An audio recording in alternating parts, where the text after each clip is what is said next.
তো এটাই সেই ফার্সি মুখ্যালয়, যেখানে কয়েকটা ফার্সি সৈন্য ছাড়া আর কিছুই নেই। এর জন্য এত সেনানি আমরা ঝিলাম পার করেছিলাম।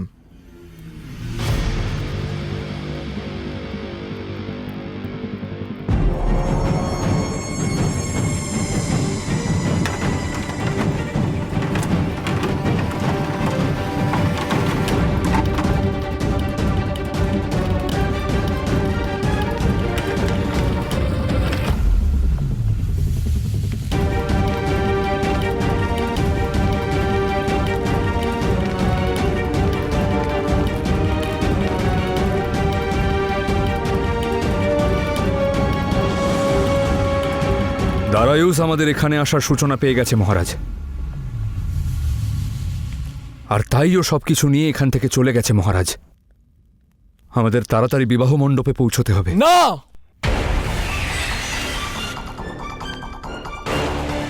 আমি আমার পুত্রকে চাই। অম্বিকুমার পথেই আছে মহারাজ, আপনি তার জন্য ব্যাকুল হবেন না। পরিস্থিতিটা বুঝুন, দারায়ুস কিছু করে ফেলার আগেই আমাদের এখান থেকে যেতে হবে। যতক্ষণ না আমি আমার পুত্রকে দেখতে পাচ্ছি, আমি এখান থেকে কোথাও যাব না। কিন্তু মহারাজ, কোনো কিন্তু নয়, আমি আমার পুত্রকে চাই। আপনার পুত্র প্রস্তুত তক্ষশিলা নরেশ।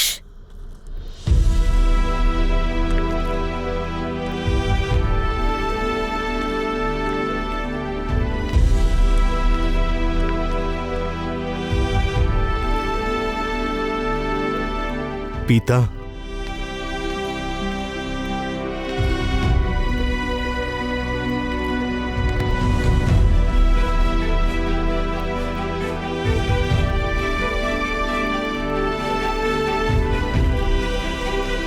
অম্বি, তুমি ঠিক আছো তো? আপনার পুত্র ভালো আছে মহারাজ। একটা আঁচড়ও লাগেনি ওর গায়ে। আমাদের এখান থেকে বেরোনো উচিত। দারায়ুসের কোনো পরিকল্পনা আছে। যদি দারায়ুস কোনো পরিকল্পনা করে, আর সেটাও পৌরব রাষ্ট্রের বিরুদ্ধে, তাহলে সেটা কোনো বড় পরিকল্পনা হবে। আর সেই পরিকল্পনা কি, সেটা জানার জন্য আমি এখানে কাউকে আমন্ত্রণ জানিয়েছি।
ছলনা করলেন আমার সঙ্গে মহারাজ।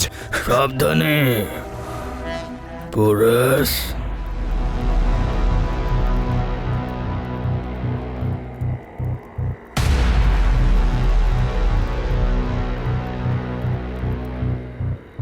লাচি,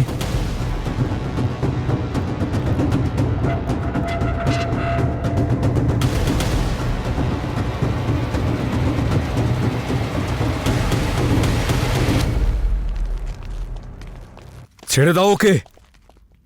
তুমি তো এই আশা করেই এখানে এসেছিলে, তাই না পোরাস? যাতে আমাকে আহ্বান জানাতে পারো। এই নাও, আমি তোমার সেই আশা পূরণ করে দিলাম।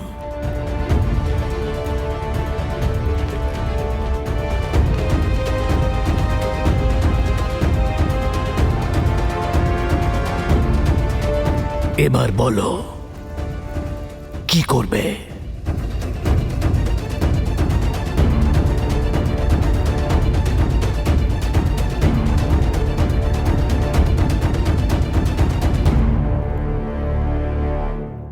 মহারাজ বমনি গৌরব রাষ্ট্রে, মহারাজ বমনি গৌরব রাষ্ট্রে, মহারাজ বমনি গৌরব রাষ্ট্রে, মহারাজ বমনি গৌরব রাষ্ট্রে, মহারাজ বমনি গৌরব রাষ্ট্রে, মহারাজ বমনি গৌরব রাষ্ট্রে, মহারাজ বমনি গৌরব রাষ্ট্রে, মহারাজ বমনি গৌরব রাষ্ট্রে, মহারাজ বমনি গৌরব রাষ্ট্রে, মহারাজ বমনি গৌরব রাষ্ট্রে, মহারাজ বমনি গৌরব রাষ্ট্রে, মহারাজ বমনি গৌরব রাষ্ট্রে, মহারাজ বমনি গৌরব রাষ্ট্রে, মহারাজ বমনি গৌরব রাষ্ট্রে, মহারাজ বমনি গৌরব রাষ্ট্রে।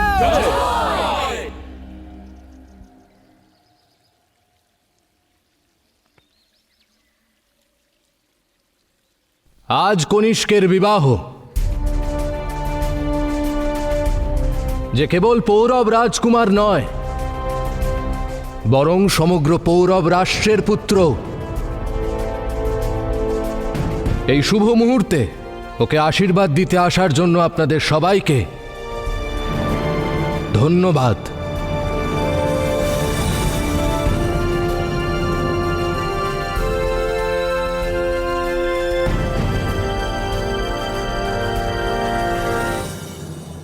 আশীর্বাদ দিন রাজকুমার কনিষ্ক এবং রাজকুমারী বার্ষিনের জীবন সর্বদা আনন্দে ভরে উঠুক, আর পৌরব রাষ্ট্র এভাবেই প্রগতিশীল হোক।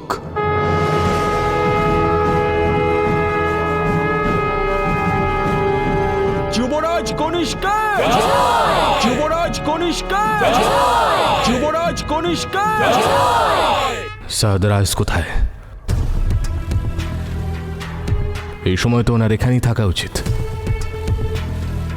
আমিও সেটাই ভাবছিলাম পিতা, যে উনি কোথায় আছেন।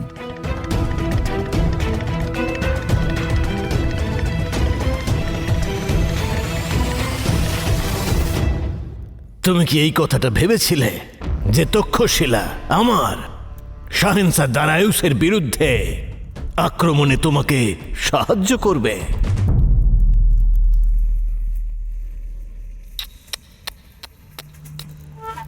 যদি এমনটা তুমি ভেবে থাকো, তাহলে তুমি বড়ই মূর্খ পোরাস। কারণ শাহেনশাহ আমি পরে হয়েছি, ব্যবসায়ী প্রথমে। আর ব্যবসার ক্ষেত্রে লাভ মুদ্রার এপিঠ ওপিঠ হয়ে থাকে। যেভাবেই নাও, মূল্য একই থাকবে। হ্যাঁ পুরুষোত্তম, শাহ দারায়ুজ আর আমি তখন থেকে মিত্র যখন তোমার জন্মও হয়নি, আর তখন থেকে চেষ্টা করে যাচ্ছিলাম ঝিলামকে পার করার।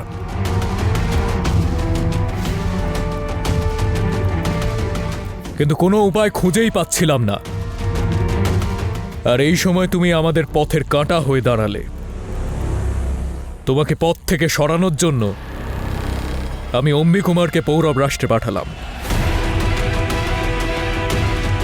কিন্তু তোমাকে দেখে ও ভুল বুঝল। ওর মনে হলো তুমি পৌরব রাষ্ট্রের শত্রু, আর তুমি বেঁচে গেলে। কিন্তু ভাগ্যের পরিহাস দেখো, তুমি মৃত্যুমুখ থেকে ফিরে এলে যাতে আমি পৌরব রাষ্ট্রকে পদানত করতে পারি। যে ঝিলম আমাদের পথের সবচেয়ে বড় প্রতিবন্ধকতা ছিল, তুমি পোরাস তার উপর সেতু নির্মাণ করে দিলে।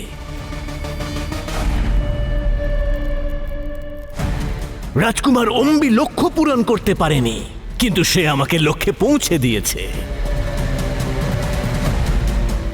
আর এখন আমি আর মহারাজ অম্বি একত্রিত হয়ে পৌরব রাষ্ট্রকে ধ্বংস করে দেব।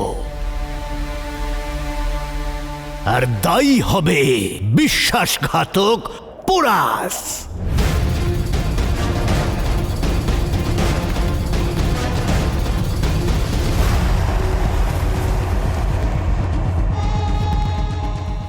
আজকের উৎসব পৌরব রাষ্ট্রের শেষ উৎসব হবে, কারণ আজকের পর ওখানে শুধু হাহাকার থাকবে।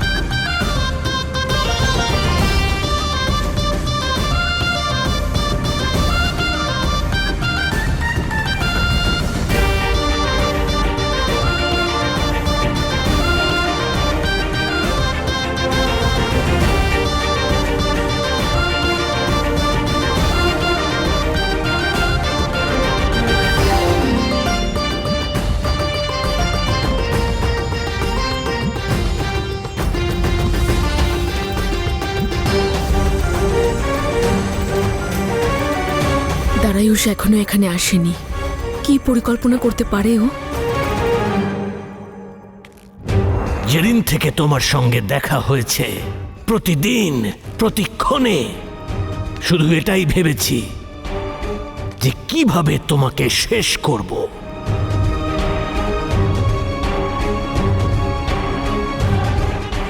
আজ আমার ভাগ্য সেই সুযোগ আমার হাতে এনে দিয়েছে। সময়ের উপহার গ্রহণ করো রাজকুমার পোরাস। পুরো আরে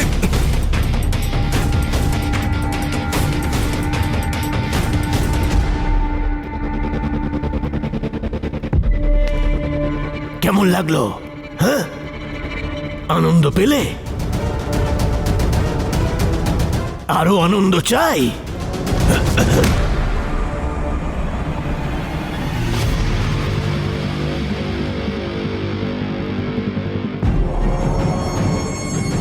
আমার জন্ম হয়েছে তোমাদের মতো বিদেশিদের তাড়ানোর জন্য, তোমাদের হাতে মার খাওয়ার জন্য নয়।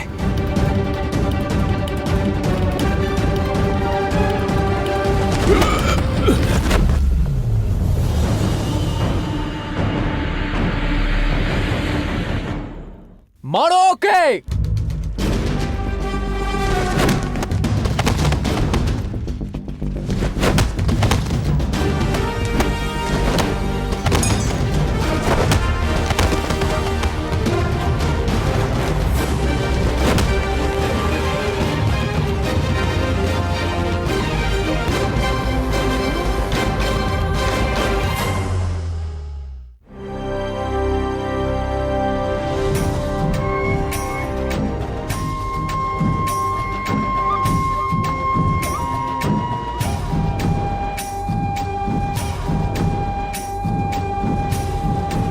দারায়ুষ এখনো কেন এলো না? আমাকে গিয়ে দেখতে হবে।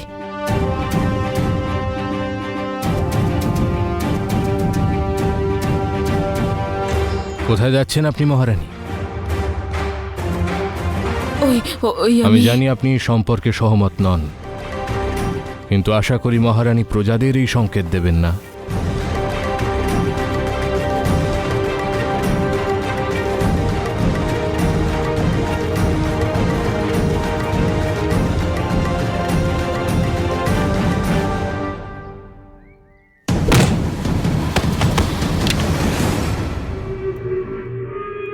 মারতে চাইলে মারো, কিন্তু পিছন থেকে নয়। সামনে থেকে করো প্রহার। এতটা তাড়াহুড়ো কিসের পোরাস?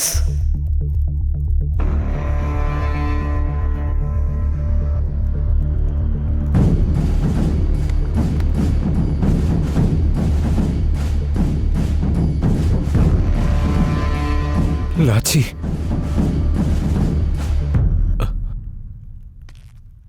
লাচিকে ছেড়ে দাও দারায়ুস। চাইলে আমায় মারো, কিন্তু আমার লাচিকে ছেড়ে দাও। না পুরু, তুমি আমার চিন্তা করো না। তুমি শুধু নিজের কর্তব্য পালন করো, এই ফার্সিদের ছেড়ে দিও না। না লাচি, আমি জানতাম, ভালোভাবেই জানতাম, এই একটা চালেই তুমি হেরে যাবে। কারণ যুদ্ধ যখন হৃদয় আর মস্তিষ্কের মধ্যে চলে, তখন তোমার মতো আবেগপ্রবণ সব সময় হারে।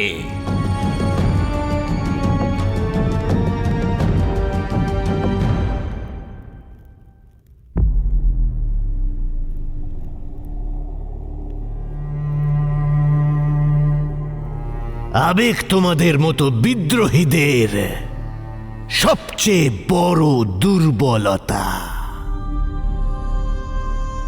যার সুযোগ নেওয়াটার লাচি,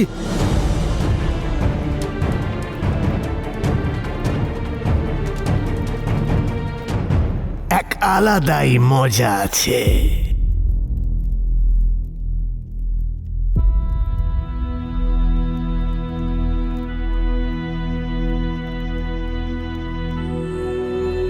না পুরু,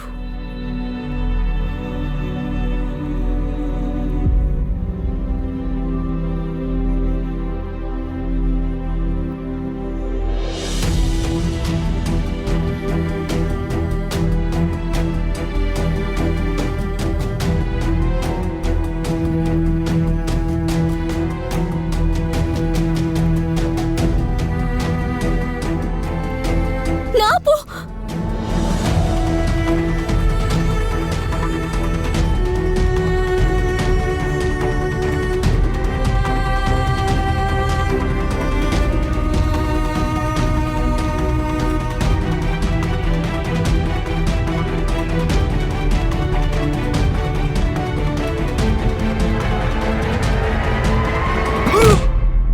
পুরু, পুরু, পুরু, পুরু, পুরু।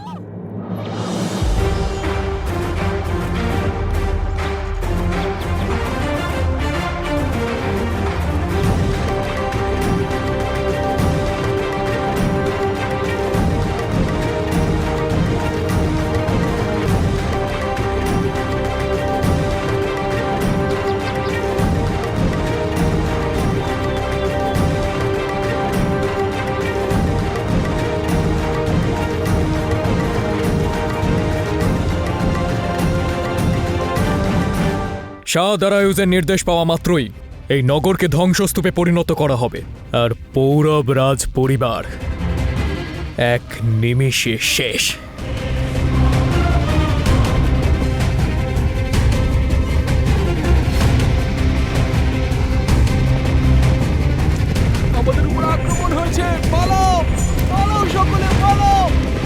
মহারাজের জয় হোক। রাজকুমার পুরুষোত্তম তক্ষশিলার সেনাদের সঙ্গে মিলিত হয়ে পৌরব রাষ্ট্রে আক্রমণ করেছেন। দেশদ্রোহিতা করার পর এখন ছলনার আশ্রয় নিতে শিখে গেছে পোরাস। সময় এসে গেছে যে এই তক্ষশিলাকে অন্তিমবারের জন্য বুঝিয়ে দেওয়া হোক।